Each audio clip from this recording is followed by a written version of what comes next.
Hello and welcome to episode 69 of Just Keep Writing, a podcast for writers by writers to keep you writing. I'm Marshall. I'm Nick. I'm Brent. And I'm Will. Well, gents, we're back at it. Seems like it's been kind of a long time. Either that or we've all been really busy since the last time we recorded, but let's play a little catch up. Let's start with Discord. Will, you got some Discord stuff for us. Go ahead, my friend. Sure. So we're trying to do write-ins on Tuesdays, Thursdays, and every other Sunday. It'll be on the Eastern Standard Time, usually around 9 o'clock on Tuesdays and Thursdays. And on Sundays, it'll be at 8 p.m. And it's Eastern Standard Time. When you join our Discord, we'll actually make announcements of when they're having them. We've had 5 so far, and they've actually been really fun and they've gone really well. It's just a good place for everyone to come in and kind of just have some sprints that are 20 to 35 minutes long. Then we all talk and then we go back to sprinting. So that's really fun. And then we're also I'm going to host a book club for the month of August. And when you join our Discord, you will get a Zoom link for that night. It'll be on August 29th at 5 p.m. Eastern Standard Time. And the first book we're actually going to read and discuss is The Unbroken by C.L. Clarke. All of us have really loved it over here, and I think that's a really great book to start our book club off. So join Discord so you can be in the now of what we're doing and get all the perks. Dude, I'm so stoked you guys are doing The Unbroken. I went back to it while I was camping last week, and I'm like, that was the last book I read. I read a bunch about there, but I've got about a quarter of it left. It's amazing. So good. What are we doing? What was next? Oh yeah, that's right. Yeah, you gotta tell us about your experience in Colorado.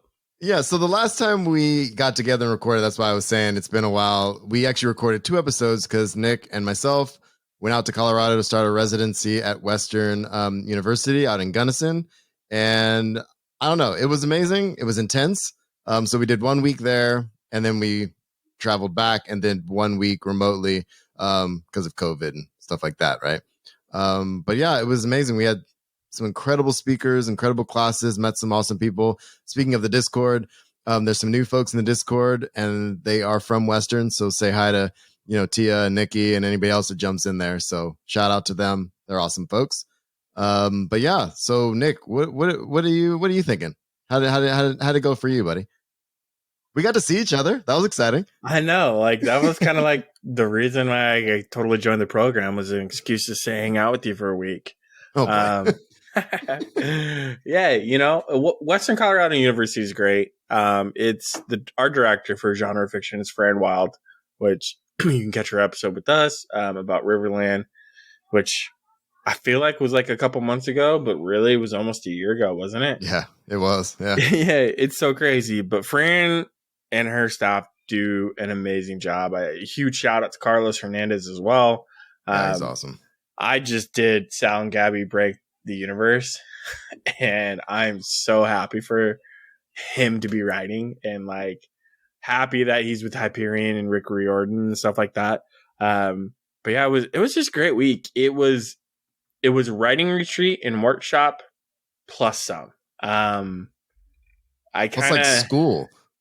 It's like school. Like it was weird but it felt more like a conference, like when we were there because of the residency part. Right? Well, and we're used to writing excuses, right? And futurescapes for me, and we workshopped, but like there was trust established. Like there was classes given on this is how we workshop here. And so that really helped out in digesting feedback from other people. Because, I got to get to know some people first before they gave me feedback. And, my first day wasn't, hey, here's your story. These are things I hated. Like, and that's kind of been my experience. And so like, it was a great reversal of that. I loved being taught new techniques or new devices to use, and then being able to come back the next day and talk about it. Like, hey, take the next 5 minutes. You're going to write this.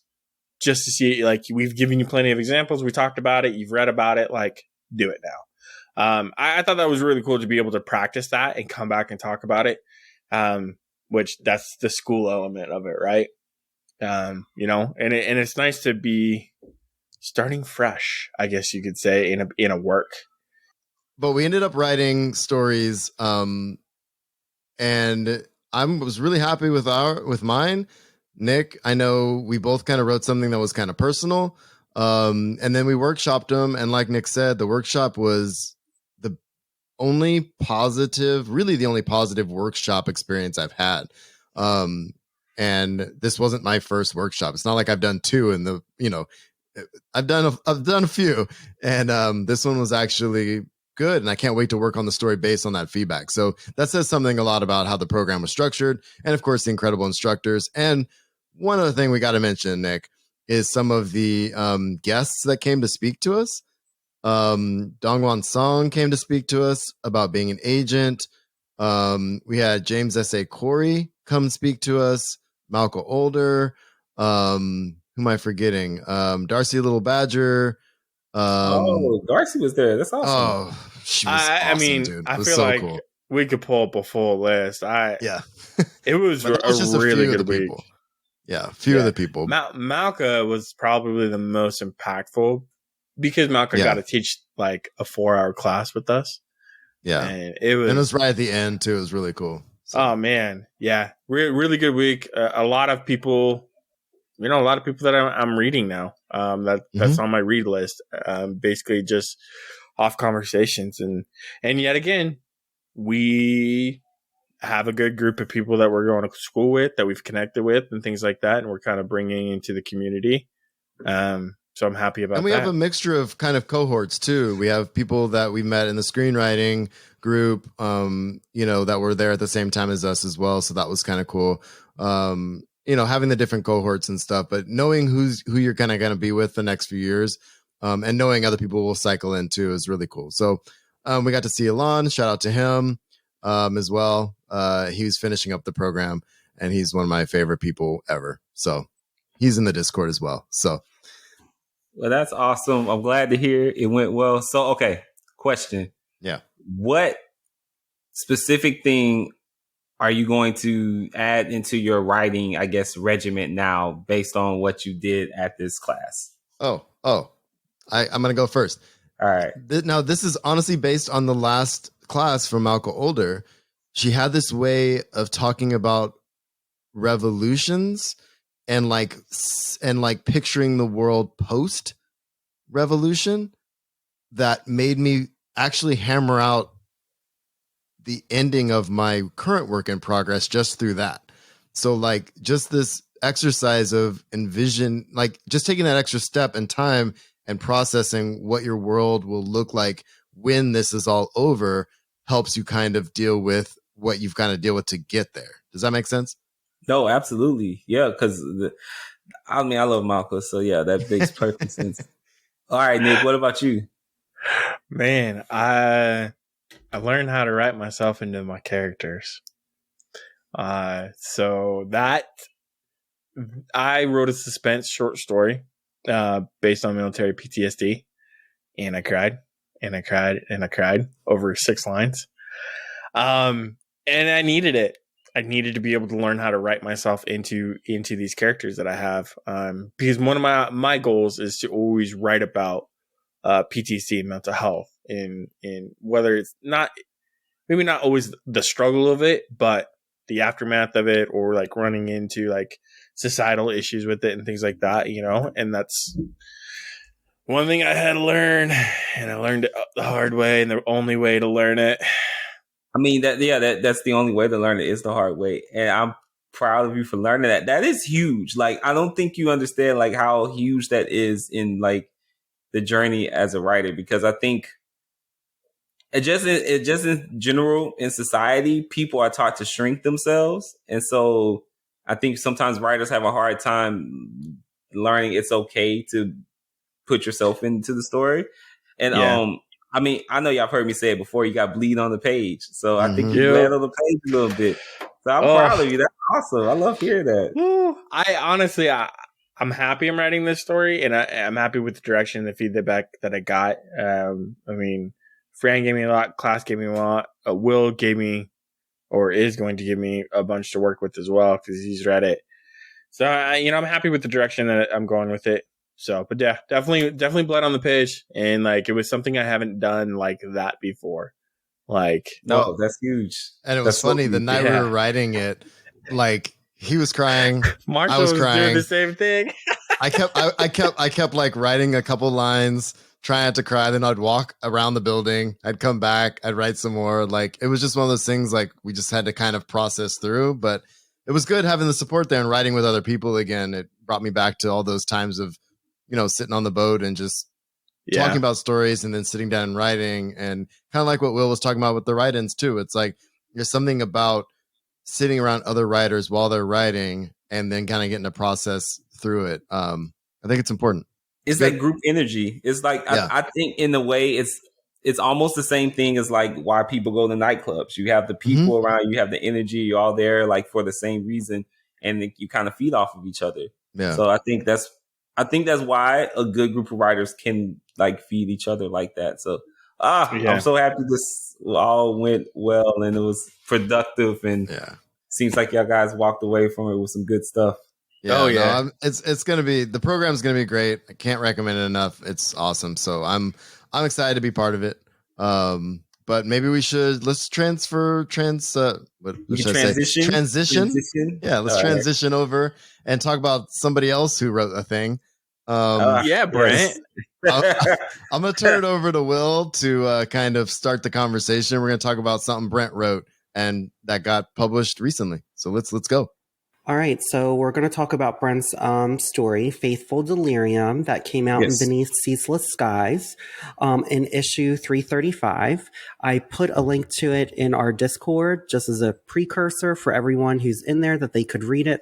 I would implore everyone before you listen to this episode. It's a great short story that's really just, it's so rich and there's so many wonderful things about it, and I can't wait for us to talk about it. So my first question, Brent, was let's talk about the idea itself. How did this come about? Okay.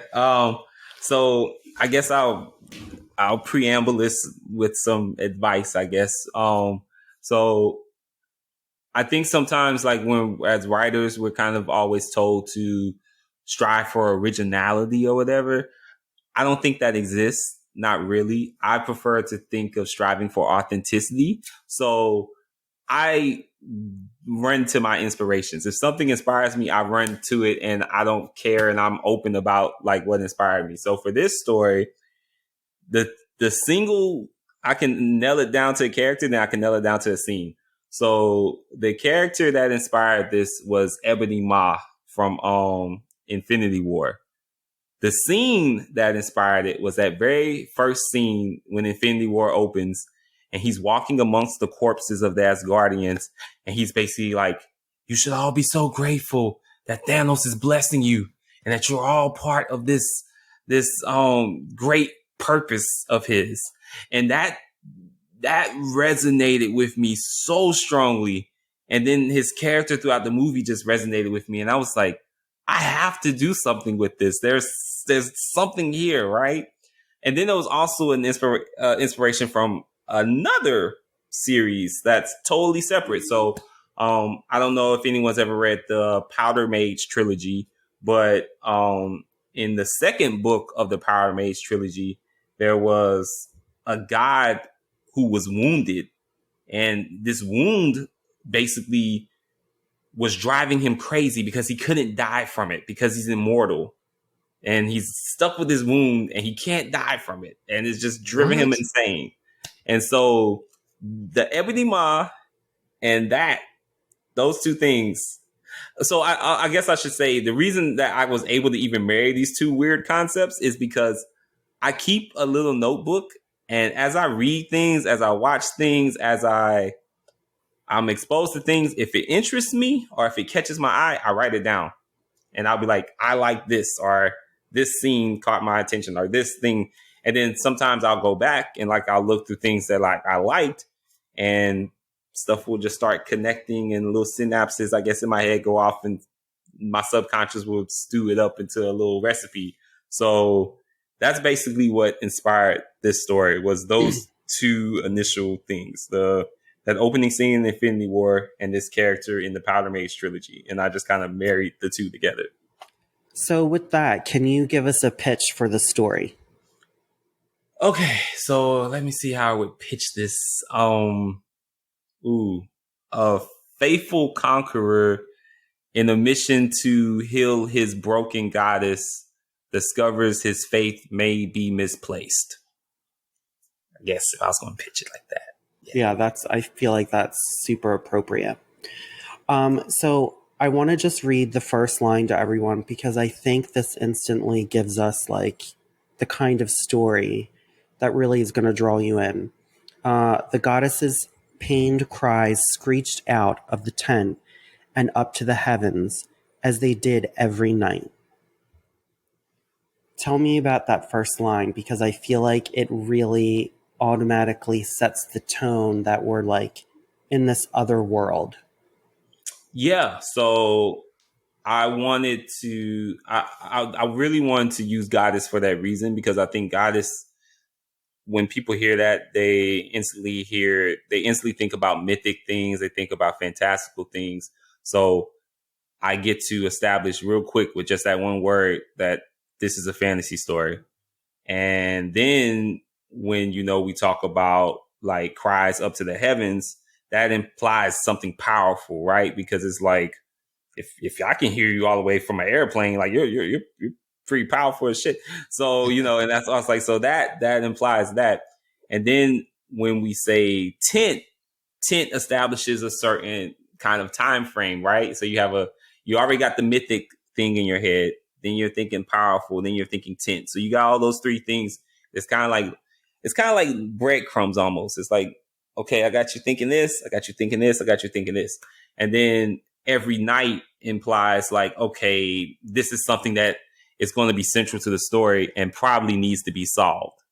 So because when you hear like every night, you're thinking like, damn, is someone going to stop this person from screaming? So it kind of like, and in short stories, especially that first sentence it has to do a lot of work. Like it can't just, it can't be frivolous. Like it has to, you want it to carry a lot of weight. And, so that's what I was trying to do with that first sentence. I was trying to make sure that like I was giving you a character, I was giving you a setting, and I was giving you a problem.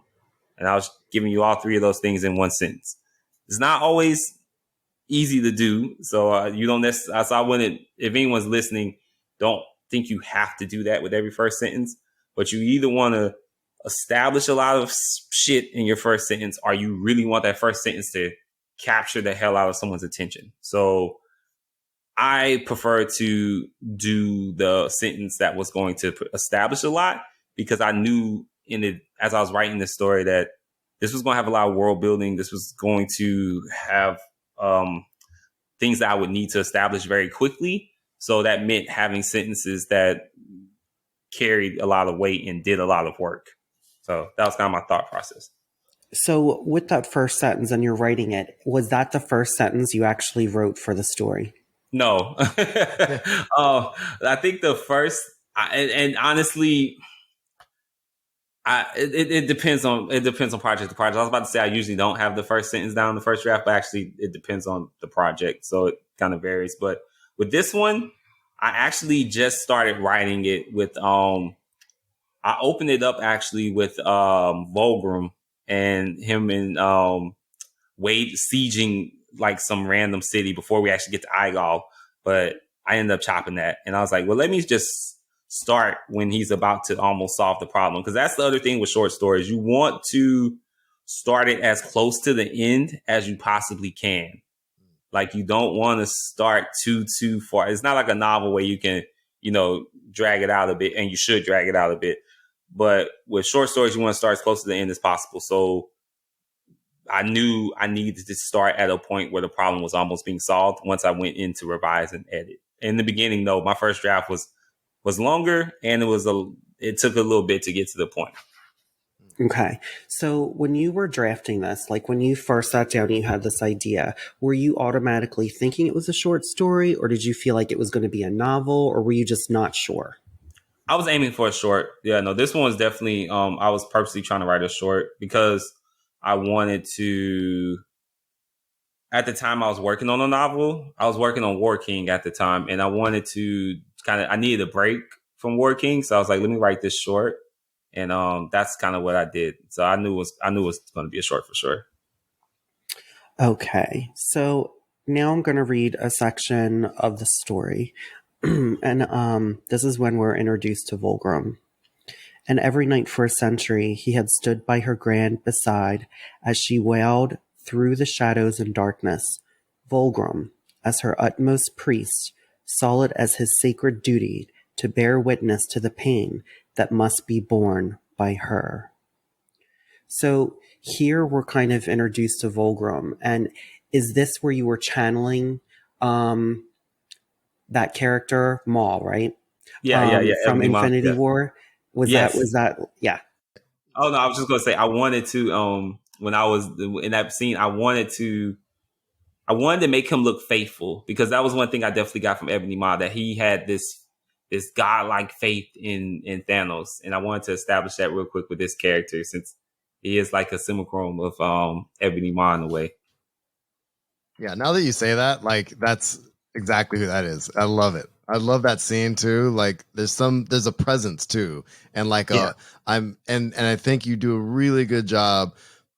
And maybe I'm jumping the gun a little bit here, Will. Sorry, but do a really good job in the story of showing Volgrim looking out at other people and showing us how above everybody else he is, and the only thing that really matters is his goddess, and you do a really good job of that. So I just had to throw that out there now that you said that. Thank you. So when you started writing and you were writing Volgrim, you had this idea inspired from the Infinity War and Maul. How did that idea evolve in like Volgrim the character into who he was in the story? Was there an evolution for you? Like, how did you go from point A to what the finished product was with the character? Yeah. So when I first, obviously I didn't want to rip it off, because so like I was saying about inspirations, is like you want lean into your inspirations, but like don't blatantly rip it off. Do it in a way that like you can tell it's a homage, and you can tell that someone was inspired by something, but it still feels like your own voice. Now, I think I've mentioned this in previous episodes. You got to write a lot of bad stuff before you get to good stuff. So when you lean into your inspirations, if stuff feels like a ripoff, that's okay. You'll get to the point where your inspirations will feel like they're authentic to you. So I'm just a strong advocate in leaning into what interests you and who interests you. And because at the end of the day, you're your first reader. So that was kind of like why I was like, I love this Ebony Maw character. I want to build something. So I knew, but I also knew Ebony Maw is more of a sci-fi character. And I was like, I wanted to write a fantasy story, especially because I'm letting this other element from this other series leak into it. So I was like, okay, I gotta make him a fantasy character. So what kind of fantasy character would best serve the role of a fanatic? And I was like, a priest. So I kind of was like, okay, now what I had to sit down. I was like, what specifically about Ebony Maw interests me? Like, what caught my attention? And those were the things I hammered out. And I was like, okay, these are the elements that I want to carry into Volgrim.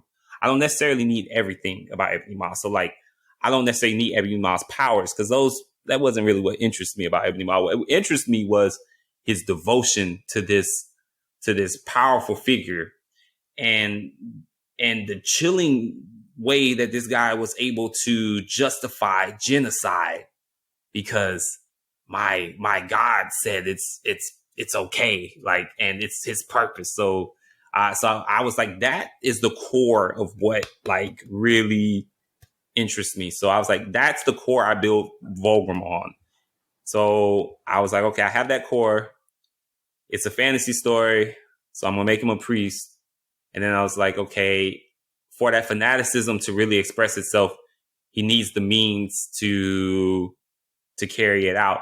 And I was like, I could go the route of making him some all-powerful magician. I was like, but that's not quite as interesting to me. And so I was like, okay, give him an army.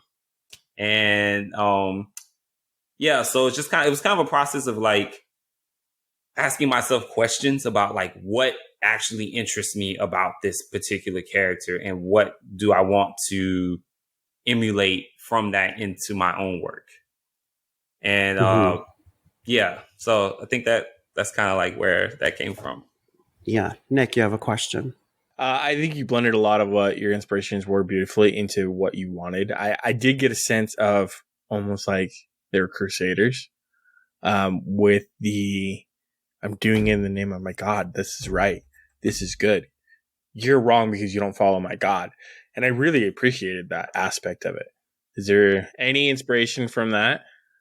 Oh yeah, definitely. So I don't know if Will's gonna maybe bring this up later, but I mean, I'll be honest, being being a black gay man who grew up around the church, there was definitely some of that criticism, I guess, that I drew on when once I actually started really digging into the story. Because this is the other thing. This is the scary thing about writing authentically, though, and I'll warn the audience and writers about this, is that the more when you're really writing from a place of authenticity and interest in the things that you really want to talk about, things that you don't necessarily intend to slip out are going to slip out because you're writing from the soul, I guess maybe is the word for it. So as I was revising it and reading through it, I was like, oh, I was saying that too. And I know where that's from, because you get to a point where you kind of like, you're analyzing yourself and yourself. And yeah, so definitely that the church definitely seeped into that story unintentionally at first. And then as I was revising it, I was like, let's stick with it. Let's massage it out. Let's make it like kind of work. So that was a good segue because I want to read this paragraph. And tell me if I'm saying the city wrong too. You can correct me. Oh, it's Igal. I'll just say Igal. Igal. Yeah. Volgrim bit back his disgust the next morning as he viewed the city of Igal in the daylight. He swore he could smell the heresy wafting on the air from it. Thick green clouds rose from the smokestacks of rumbling factories working mantis steel. The altered sky marked their preparation for his arrival. They knew righteous wrath lurked in wait of the right moment. So I feel like everything that you just talked about is summed up in that paragraph. And like, you talk about when you're writing from like a deep core of your soul, right? Like, and you're really didn't realize that that's what you were writing. But here you are actually having to get into the head and the space of someone who is coming in a deeply religious train of thought. Was that difficult for you to get into that mindset when you're used to being on the other end of receiving that wrath?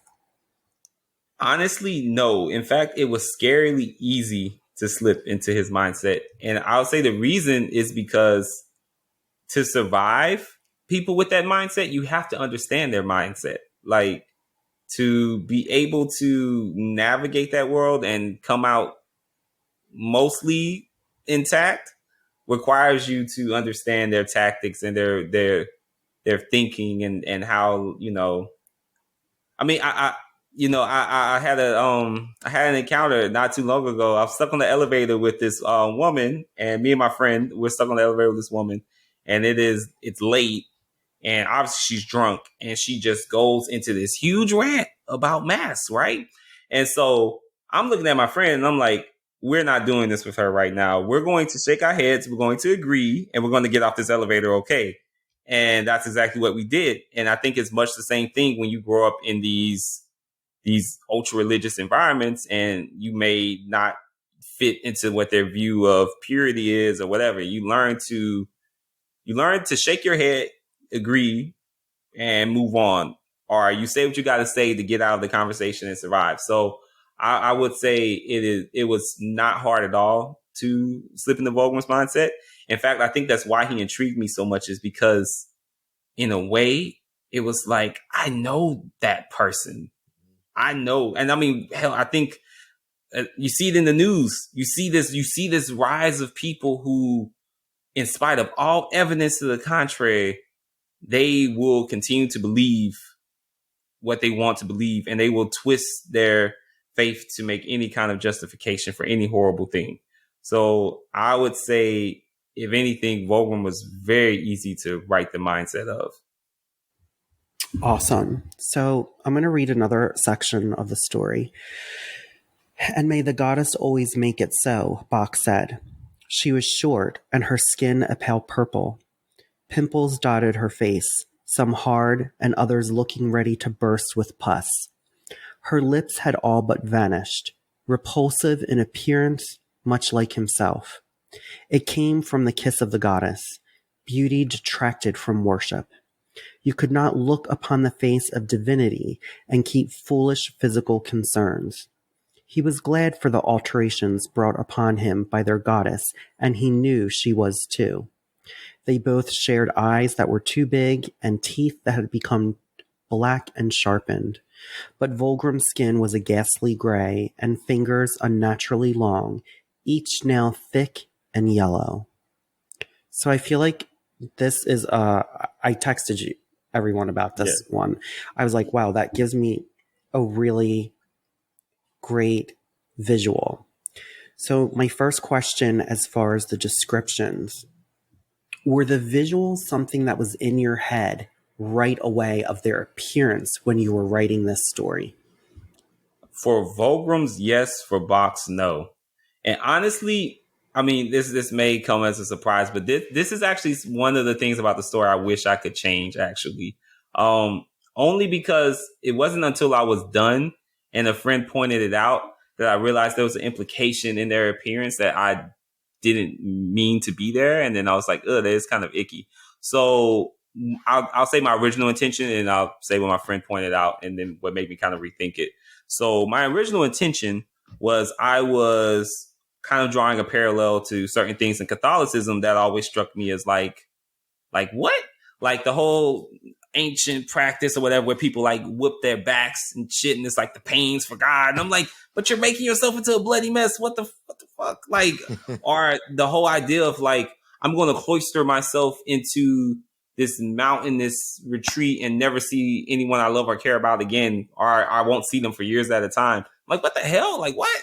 So it's just, I was trying to parallel these ways, that these practices that are actually really oppressive and harmful, that people find ways to justify for themselves. So I was doing that with the whole appearance, where it's like, obviously, maybe the person, your God that loves you, shouldn't be transforming you into these creatures.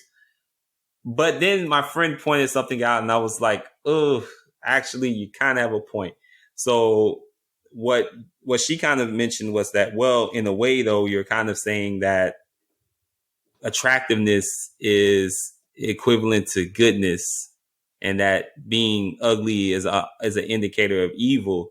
And I was like, that is not something I wanted to do, because obviously that is a harmful trope, and we see it even now in society, where people will excuse awful shit that people do just because they're pretty. And so when I sat back and thought about it, I was like, I wish I could change that, actually, because that's not a message I agree with. And I could see how somebody would draw that out of the story. But my original intent was to kind of try to draw a parallel between like some of the practices in like Catholicism that I think sometimes, our religion in general, that I just think sometimes are like restrictive in a very destructive way. So and I actually liked, I mean, I can see where you can draw that conclusion a bit, but again, if you're talking about, I mean, this is something that you see in fantasy and science fiction, though, and of course I always think of the Sith, right? The Sith, right. A Sith Lord, the darker they go, the eyes colors change, stuff like that. So I kind of took it that way. But again, you're right. That is kind of like they're the evil people. So of course they're going to be disfigured. And then, I totally get it. Right. But like, I think for a fantasy story, I think I don't know. I think you're okay. Right. I mean, I'm not like, no, I don't feel like horrible about it. It's just that when they kind of pointed it out and we talked about it a bit, and they weren't even like, oh, this is disgusting, you have to change it. It wasn't like that. It was just more of a, like, the discussion. I was kind of like, you're right. That is kind of, I was like, that's not something I want to draw a parallel in, because it is a problem, I think, in society in general, that we let the idea that someone's attractiveness gives them leeway to do bad shit. And people who are ugly, like, you see it all the time where people will say, well, they'll talk about like Trump's weight, or they'll talk about his appearance. And it's like, but that really doesn't matter. Like, he could be the most attractive guy on the planet. It's still about a bad person. Bullshit he's doing. Still doing horrible things, right? Yeah. So I kind of was like, maybe if I could, I would go back and tweak that a little bit. But I took those transformations as their inner personalities reflecting on the outside. You may be pretty on the outside, but if you're ugly on the inside, you're ugly on the inside. I thought it was a clever way to show that, like, they accepted the goddess and they were doing these bad things, and then they're transforming into hideous creatures. I took it as, it was just their inside. Now, like, how they look on the inside is not how they look on the outside. Yeah, and I totally can see both sides of it. So it's not like one of those things where I'm like drastically like want to email Scott and be like, oh, let me change it. It's just one of those things. Because I think too, also as a writer, what you got to kind of accept is like, no story is going to be perfect.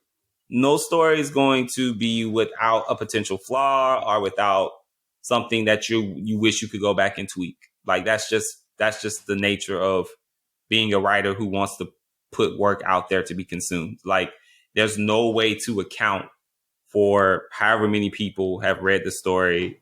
And there's no way I could account for all of them. Like, I have to create the best thing that I think I can create and feel comfortable having out in the world, and kind of let the chips fall where they may. So I want to follow up on, I thought that was really descriptive and really painted a really strong picture, but I want to be devil's advocate for a minute.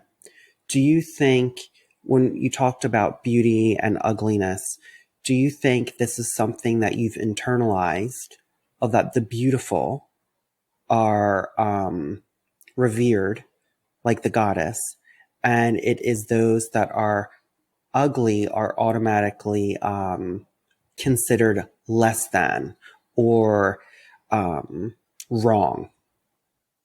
Do you think that was something you were like internalizing and put out in the story, and then like looking back, thinking of what your friend said, oh, that's really interesting that came out? Yes, I would say there is some internalization with that. And, I would be, I would be remiss to try to act like, no, of course not. I never let someone's attractiveness let them skate or something. Like, no, that's bullshit. That'd be a lie. I mean, I definitely think that there is some internalization with that. And I mean, it would be, like I say, I would be remiss to try to act like that's not the case. Like, I mean, first of all, I'm a gay man. Like, our culture is literally just like attractiveness is goodness, like thrown in our faces like all the time.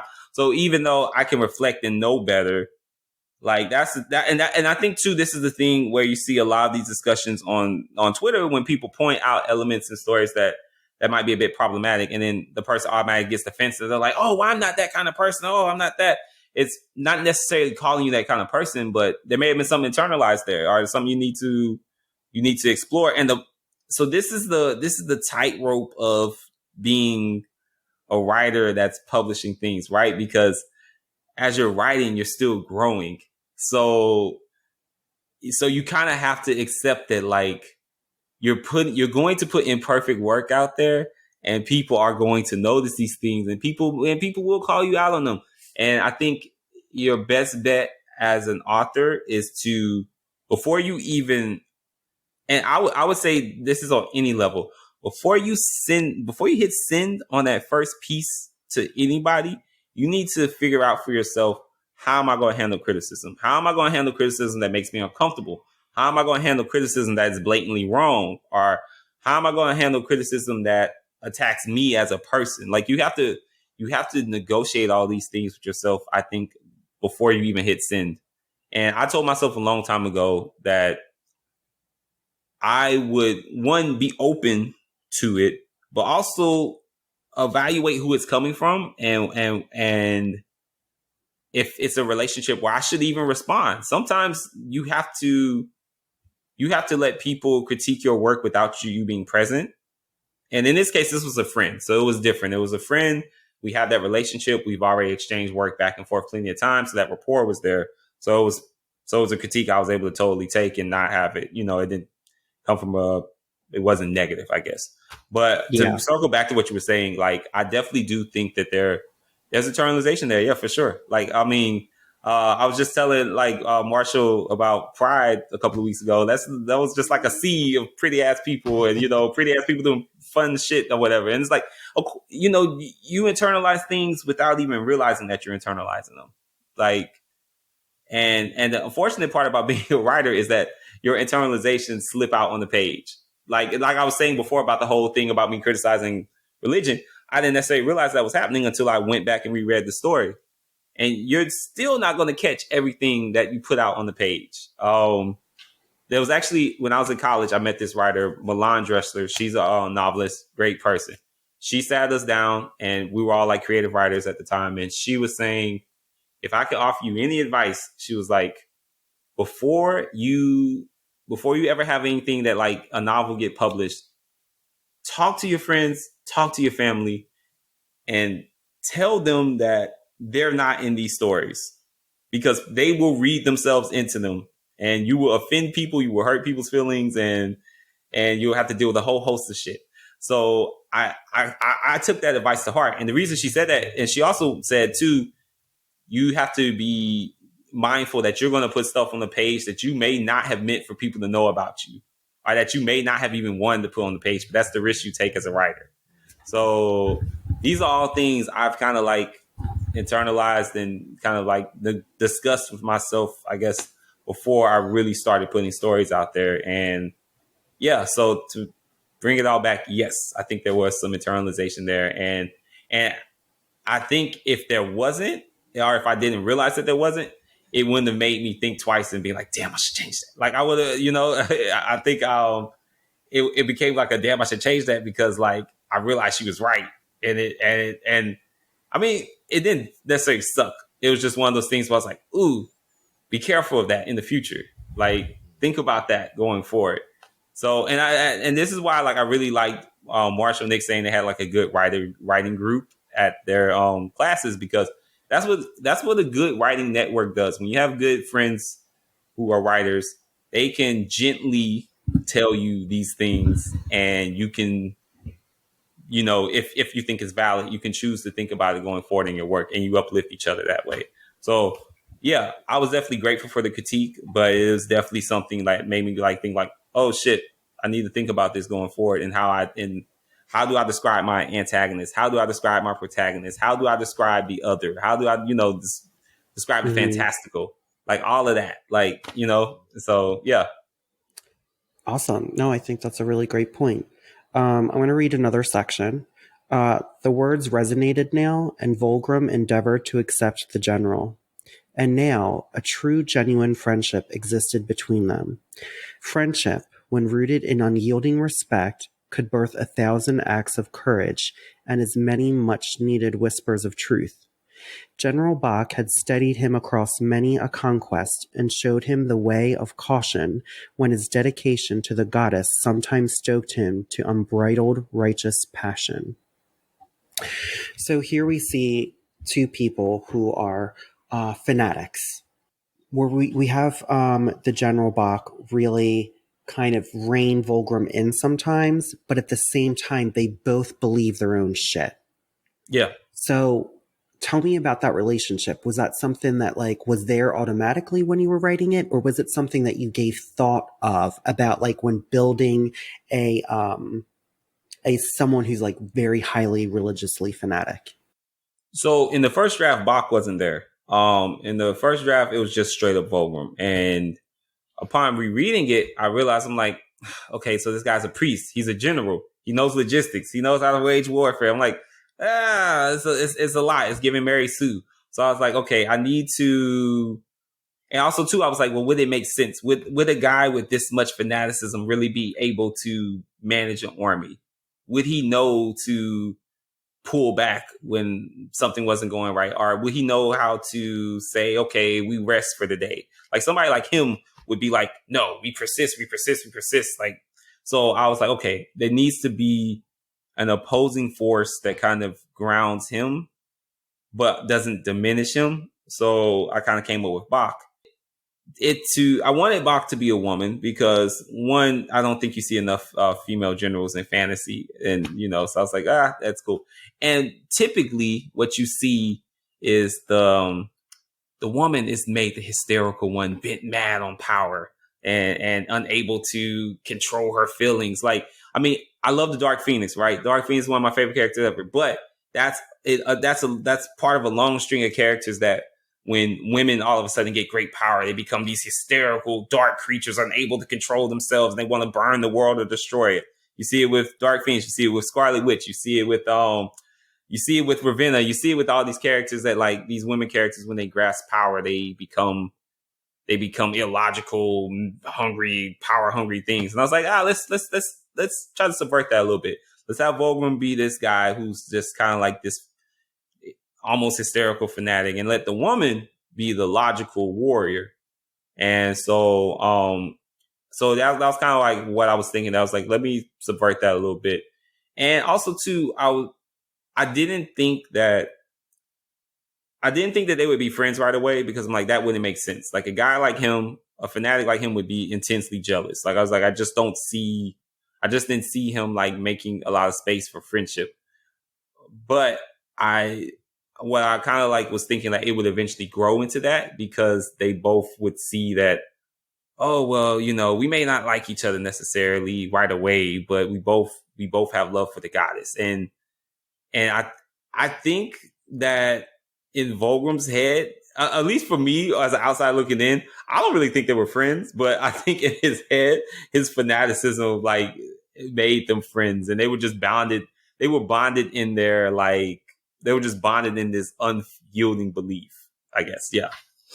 When I think you tied that together, and I also didn't get that they were like buddies, but I really liked what brought them together, though, was you have this part in italics from the goddess herself saying, like, you're not going to know jealousy, leave behind your selfish moral concerns and love only me. And it's like, they're like, I could see two fanatics with a similar goal being like, all right, we can deal with each other, kind of thing. I think you did a good job with that. Having the goddess be the one to kind of be like, you guys got to be friends right now because I will it to be so, Right. Okay, so I want to skip ahead of when they're like in the heat of the battle, and I want to read this one paragraph. The believers ran at the alabaster defender.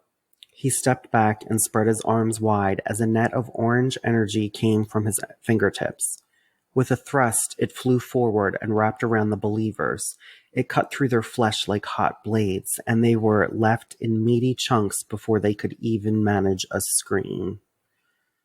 Again, a very visual, descriptive scene. And I feel like one thing you do really, really well, I mean, you do a lot of things well in this story, but like one thing that I think was really drawn to me was the battle itself. You both had the ability to make it epic, but at the same time, really personal. So when you were first writing these like battle scenes with the magic, is that something that you're instinctively you feel like you do really well, or do you feel like you had to have this balancing act to make it both epic, but at the same time about the personal for Volgrim? But I also felt it for the other side of the magic users defending the city.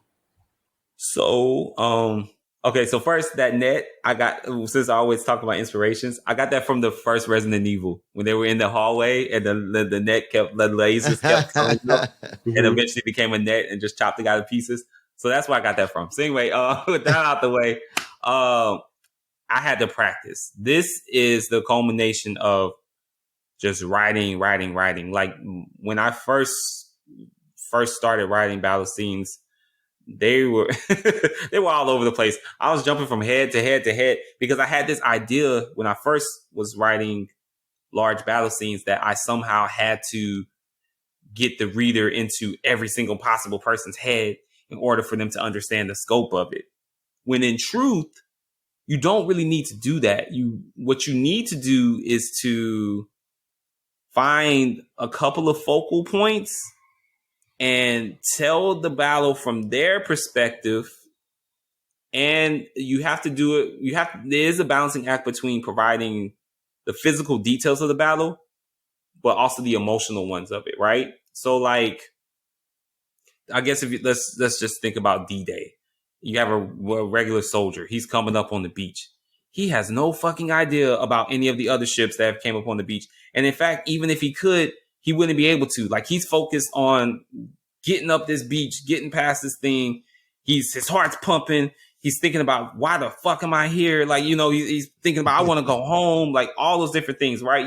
And that's what you really want to tap into to create that epic feeling. You want to give readers a sense of, like, what this person is feeling and what they're observing. So you have to do feelings, observations. You have to find a way to really melt the two.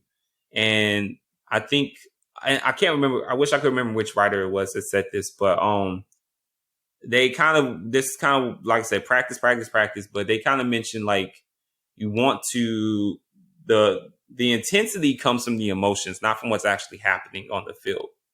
Like, and that's how you avoid writing, he punched her, he kicked her, he's body slammed her, just repetitive mode. You want to talk about what that person feels, right? Like, if like they punch someone up against the wall with their elbow and they crunch their nose, it's the first time they did that to somebody, they're freaking the fuck out in their head. Like, you want to describe that.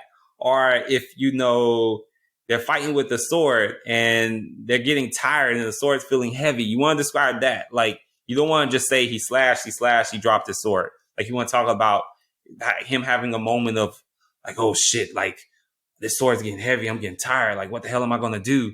Like, you really, that's how you kind of build the epicness is through those character focal points.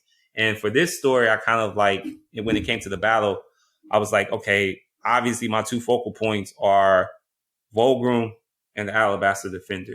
Now, I think the second version of it, I tried to have Bach in there a little bit, but it wasn't working as much. So I was like, nope, Volgrim, Alabaster. These are the two opposing points, and I have to get them to where they're facing each other. But before that, how complicated is that path before they clash? And that was kind of like, I think if it was done well, that's kind of like what makes it feel epic, is that that Volgrim has this building sense of, like, what the heck, I can't lose this. Like, it's somewhere in this chaos, I gotta find it. And whereas Alabaster Defender is like, I'm protecting my people, you're all fucking heathens, like, get away from my city, and it's like having those two competing. It's not even like their goals are similar. Like, they're not even like exact opposite goals in a way. Like, so I think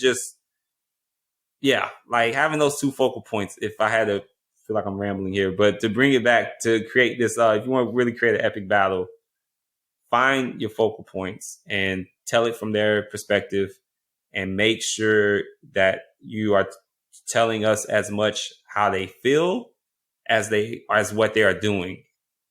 So, yeah. Awesome. So here I'm going to read more into the story when the goddess is actually over her sickness and fever. And she says, freedom in the East meant I wanted to return to my childhood home. My heart in ashes was my disgust at what you've done. Stars, fierce and painful, began to shine in her afro. You are the only heathens that have ever ruined anything of mine. You mirrored the true purpose of my followers with your fanaticism. I feel like this is like, I don't want to say the heart, but I feel like this is like a really commentary on what you were talking about with religion. Can you dive in a little bit about that paragraph and, like, oh yeah, absolutely. Did it take you time to articulate the words that you wanted? Like, how did that evolve? So once I realized I was critiquing religion and the church in a way, I knew I wanted to critique misinterpretation of holy text, and I wanted to critique how people will take something and reinterpret it either out of ignorance or out of willful maliciousness to create a new purpose. So I always think of this like in the Bible where they talk about I'm going to mess up the quote so Christians don't get mad, but it was basically like the camel through the eye of a needle, right?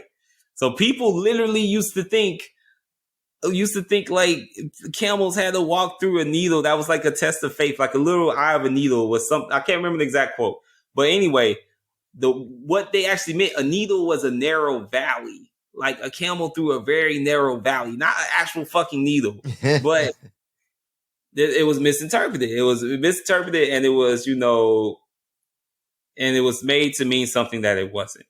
And so I knew I wanted to critique that, and I wanted to kind of like have, because I always think about like what would these Christians do if God came down and was like, I never said shit about homosexuality. What would they actually do? Like, would they believe it? Would they feel betrayed? Would they curse God? Like, what would someone do? Because I always think about that. Like, what would people who have used their religion to justify their hate, what would they actually do if the deity that they worship told them that you fucked up? That is not what I meant. And that's kind of what I was doing with the goddess in this thing. And it's kind of funny, actually, that this is something I realized, like, again, one of those things I probably made commentary on and didn't really realize it. The goddess is a Black woman. And how often do Black women have to say, listen to us? And then when people choose to listen to them, they listen how they want. They don't listen to actually what they're actually saying. So I realized that kind of got stuck in there too. And I was like, oh, well, I'm going to keep it.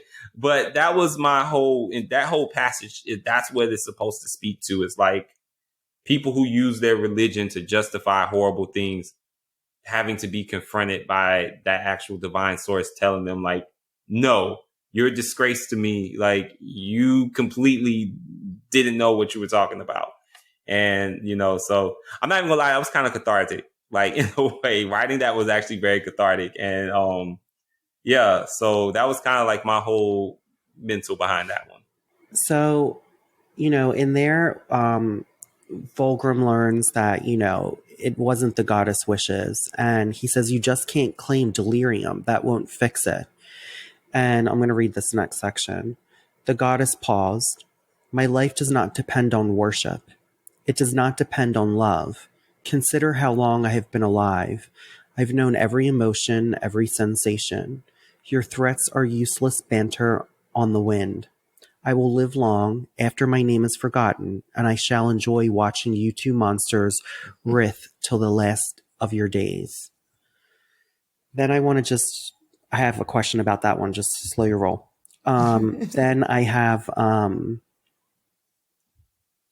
it goes on, and this is coming near the end. She had ruined him. He had given her endless devotion and love. He had buried all else above himself to love her, and the only rewards she had provided were words that tasted like Karen. What good was devotion if it could be so easily turned aside? Shouldn't the goddess have seen his love, even if it had been delivered in a manner unpleasing? Her words echoed in his mind. She was a goddess and knew all and saw all. Surely. It's a test of faith, Fulgrim finally said, still kneeling on the floor of the tent. She wants us to serve her. She wants us to serve her in her times of strength as much as we did in her time of weakness. The general smiled and wiped away crusted tears. Of course, of course. What fools we were to have ever doubted her. They stood up, and Fulgrim believed. So, in that little passage that I read, and that was the end of the story, we see these two characters, even after the goddess herself have said that this is not what I wanted to do, and I don't need to be loved. I don't need to be recognized because I'm going to live beyond that. And you have these two characters having a moment of thinking about what they were doing and then still landed on, oh, but we're faithful. Can you talk about that a little bit? Absolutely. So the first part of it was just that, you know, like when you really think about a deity and what a deity would represent, like, unless the world specifically, you know, because there are some fancy stories, I think, where they tie worship to God's power, but why would they give a fuck? I live for all eternity. You are nothing to me. You're literally a grain of sand. Like, there's nothing you could say that would, like, disturb me. Like, I don't need you. And I wanted to kind of, like, and again, that was kind of cathartic too, just because it was just like, towards the end of the story, like, I was less in Volgrim and Bach's head and more in, like, fuck y'all are horrible people. So that was kind of like cathartic there, writing that. But the part where they kind of like still justify it, I see it all the time, right? It was like, especially where it's like, oh, well, God will forgive my sins. They know that I love them. But you're a horrible heathen and you're going to hell. And there's no exceptions for you whatsoever, because you don't believe the way that I believe. And I wanted him to kind of like have that moment of self-pitying where he was like, but why doesn't she love me? Why doesn't she see me? Like, I'm so special, because that's how most Christians think. I'm so special. I'm so different. I perfectly love you, not these other people. And, you know, so that was kind of like what I was doing with that. And then, you know, at the end with like, oh, of course, it's just a test. She just wanted to make sure I really believed her. I am still special. I am still important.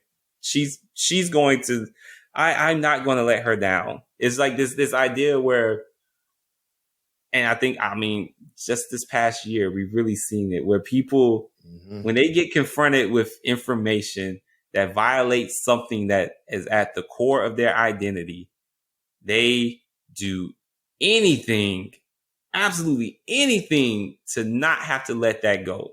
They will find a rationale, an explanation, a way around it to not have to let it go. So you see it all the time where it's people don't like getting information that confronts the biases that they already hold.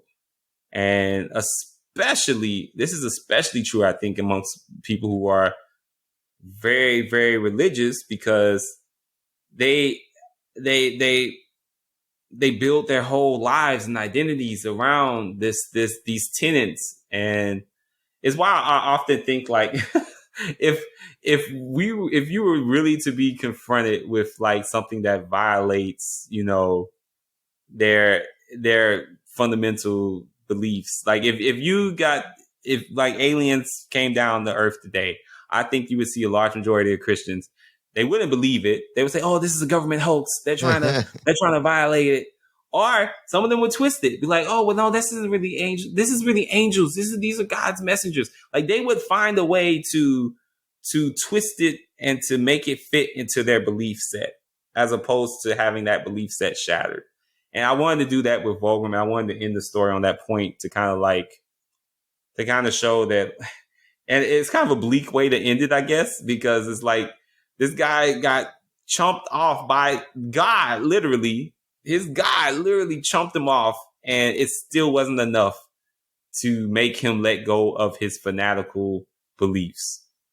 And yeah, so I mean, like, now that I'm sitting here talking it out, I'm like, damn, that is kind of a bleak way to end the story, but I think it's a real way. So, well, it's a real way, and it fits the character too. I mean, of course he would twist it this way. Look at all the work he's done leading up to this point. I mean, right. And you're right. I mean, we see the same thing around vaccines and COVID. It's like, just because I don't want this thing, I'm going to find that one article that proves my point, even though the science says something else. It's like, we're seeing this all the time. And I think the story mirrors some of confronting those things quite well. So thank you. Nick, you had something? Yeah, no, I loved your ending. Like that little twist was perfect. It resonated. One of the things that I really enjoyed too is like how the believers reacted. Because you see that in Interface a lot too. When the truth comes out, people have mixed emotions. People have different ways of adjusting and things like that. And one of the things that I'm seeing a lot in not just my religion, but other religions is, people are finally turning around and being like, hey, like literally the Bible that you justify your actions on tell you to do this. This supersedes that. Like, not your place to judge. Save that for God, right? Right. And so I find that interesting that you kind of wrote that in there without writing that in there. And it's something that I picked on just from my experiences. So I'm not sure if that was intentional or not, but like I picked it up and I was like, okay, like I see where you're going with this. So in drafting, at least for me, is usually where the unintentional stuff happens.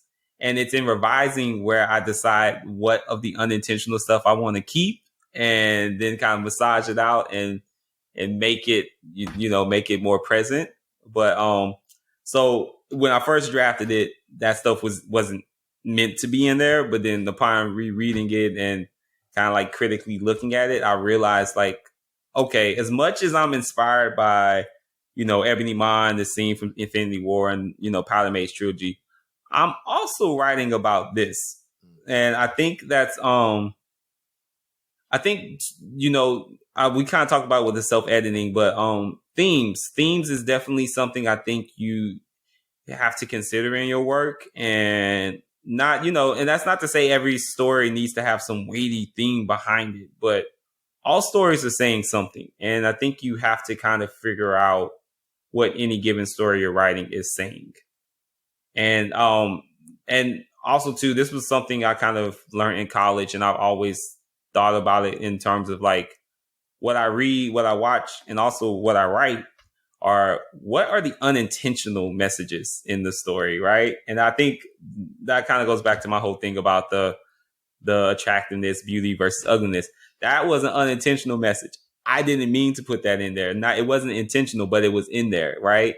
So I think you have to, you have to analyze your work with as much of an eye, or even more so an eye, than you do the stuff you read and consume in other media formats.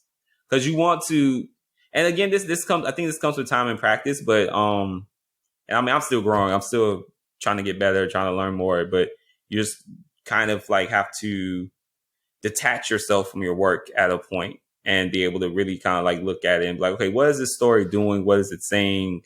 And is it saying it in the way that you want it to? So once I knew it was about religion and kind of like critiquing this idea of fanaticism and misinterpretation, I tried to lean into it. Awesome. So I just have one more question, then we're done. What keeps you writing short stories? Well,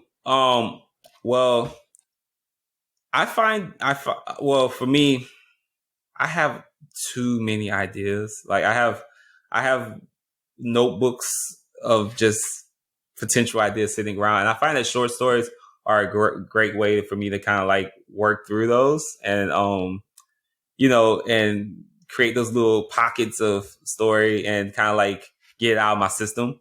Because not everything can be a novel. I would never sleep again if I tried to make all these stories into novels. But also too, I think for me, they're good at practicing what I'm not necessarily good at sometimes. Like, I used to write short stories that, like, cause I feel like I'm terrible at setting. So I used to like write short stories that like specifically try to work on setting, and I feel like it was a good way to practice.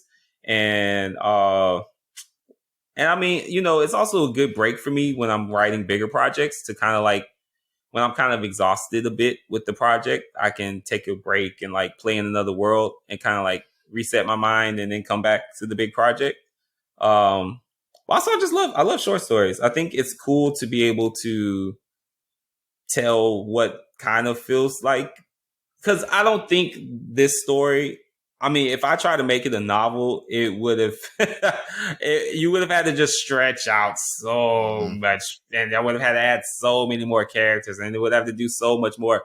Whereas I think with this, like, I can drive the point home real quick. This is about the hypocrisy of fanaticism. Like, real quick, boom, you're in, you're out, and you're done. Whereas opposed with the novel, I feel like you're dealing with, typically with most novels, you're dealing with like 5 or 6 different themes going on all at once. Whereas with short story, you can really laser narrow your focus to that one theme and idea and deliver it well. So yeah, that's why I like short stories. That's awesome. And everyone can check it out on beneathceaselessskies.com. And we will put it in the show notes, because even if you read it before the podcast, now that Brent went through like the beginning, middle, and end, now you can reread it and actually have like a lot more thought and knowledge behind it and learn from someone who writes really well and who puts a lot of thought in their work. Yeah. Oh, and a bit of inspiration for everyone out there. Beneath Ceaseless Skies was one of those markets, short story markets, where when I was first coming into the scene, I admired it so much. I loved it so much. And I never thought I could get in it. I was like, this is not going to happen probably for like 10 years. So don't even worry about it. Just read it and love it. And last year, during, lockdown and whatnot, and I wrote this story, and I was like, you know what? I'm gonna shoot my shot. So this is my very first story to Beneath Ceaseless Skies, and it got accepted. So if I have a message out of all that, is that do the work, put it out there, and believe you can succeed. And this has been Just Keep Writing, a podcast for writers, by writers, to keep you writing. You can find us at justkeepwriting.org. Follow us on Facebook, Twitter, Instagram, and YouTube. Feel free to reach out to any of us on our social medias, and please jump in our Just Keep Writing Discord channel. Links to all of that is in the show notes. Lastly, please support our show by going to patreon.com/justkeepwriting. We offer daily writing prompts, early access to podcast episodes, and much more. Thanks for listening, and just keep writing.